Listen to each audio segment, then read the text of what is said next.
Ang ganda ng alugbati natin. Ayan. Ang dami oh. Alugbati, alugbati. Yan. Ayan. Ito yung mga bote namin sa soft drinks. So, yung mga alugbati is mga gumagapang. Ang masarap nito guys sa isda na inihaw at saka sa sariwa. Tinula ba? Sabawan o kaya ano.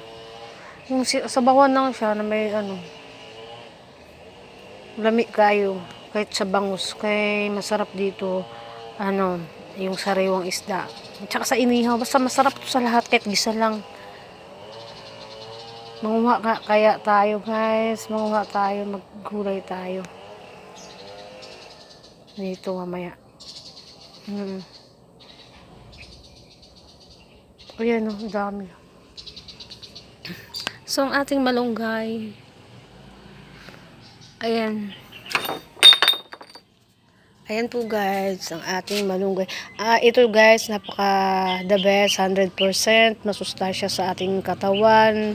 Ito pang pagatas din, maganda din to sa bagong panganak. Basta gulay yung pinag-uusapan guys, perfect yan sa buhay natin. Thank you for watching. Bye.